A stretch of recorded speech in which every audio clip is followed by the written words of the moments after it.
where we read concerning the beast which John saw from the island of Patmos, that one of his heads, as it were, wounded to death, and his deadly wound was healed, and all the world wondered after the beast. That's a reference to Babel. The Lord gave him a wound in his head, and that wound in his head prevented Satan from realizing his purpose. He couldn't do it. There was almost an impenetrable barrier that was established by God when he confused the languages between Satan and the accomplishment of his purposes. You must remember, of course, that at Babel, God not only gave people different languages, but that's the way of Scripture telling us that at Babel, God divided the peoples of the earth into races and nations.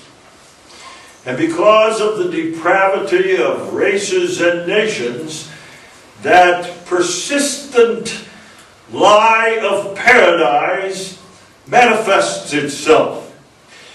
Every nation wants to be on top of the pile of nations. Every nation wants to be superior to the others. Every nation, knowing that it is Satan's purpose to establish a one-world government, wants to be the supreme nation that Satan uses to accomplish this purpose. And so there is war in the world, endless war. Wasn't that long ago that I think it was probably, if I remember correctly, in the days of the presidency of George W.H. Bush, when he talked of a new world order,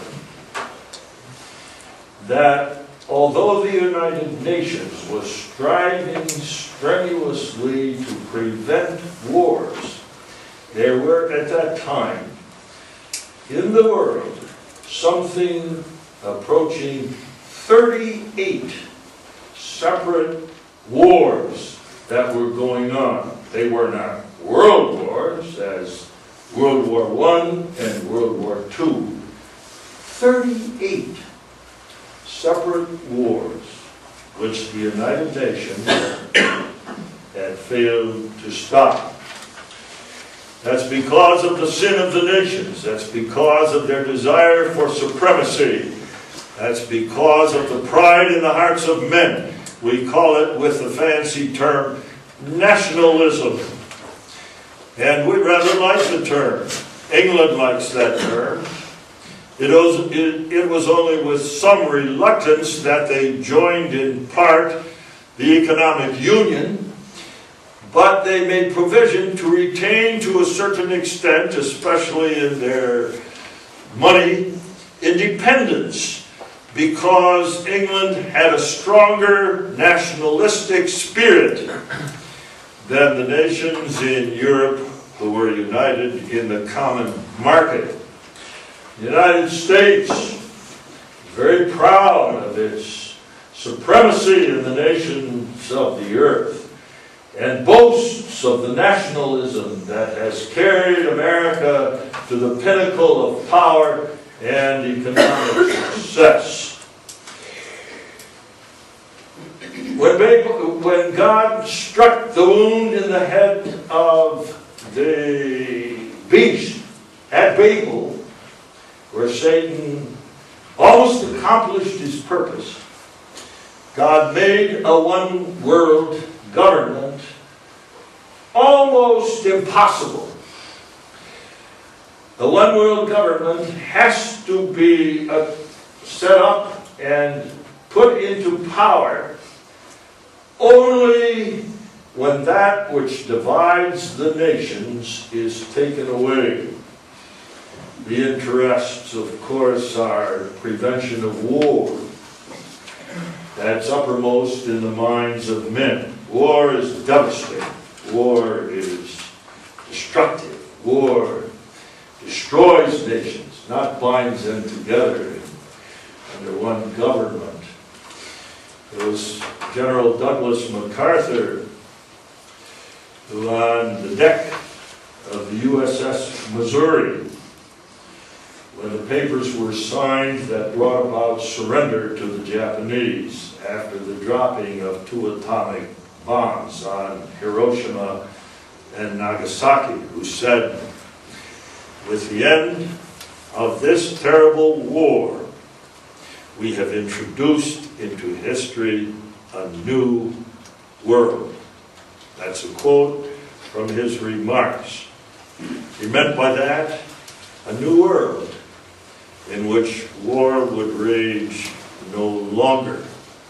The wound of the beast outfoxed him, and he never saw, and we have not seen today, the end of warfare between tribes and tongues and races and nations. The division at Babel had a profound effect upon all the history of the world, even including the kingdom of Antichrist. During the Old Testament times, there were many little supreme nations, more or less of a local sort. Syria, Assyria, for a while Egypt.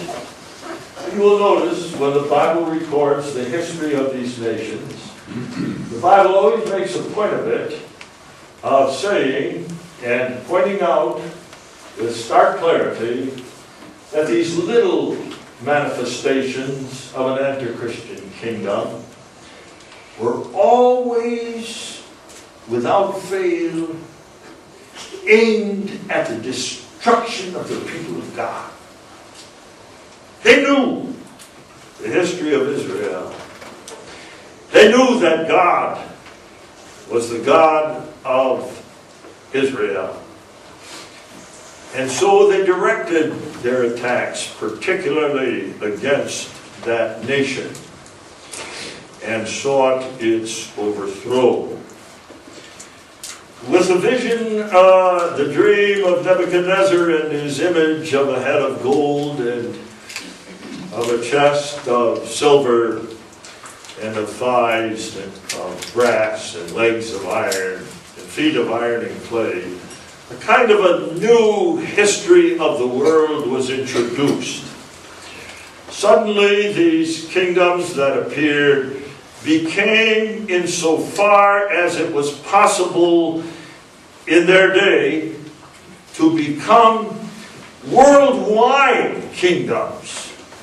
Not of the whole world, but of the known world. Babylon,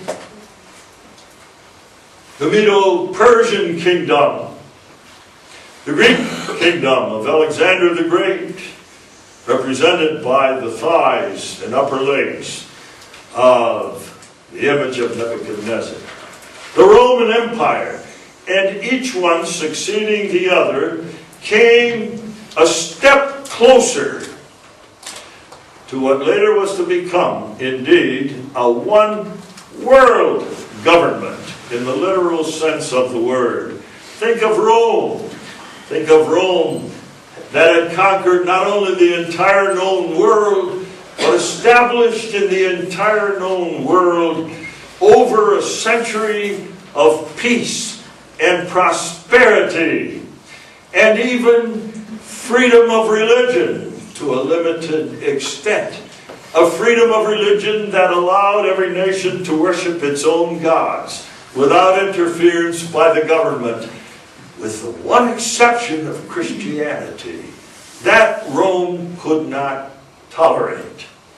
But Rome ushered in a time which throughout history has been called the Pax Romana, the Roman peace that prevailed for over 100 years and only was destroyed by internal moral rot. That was the legs of iron in the image of Nebuchadnezzar.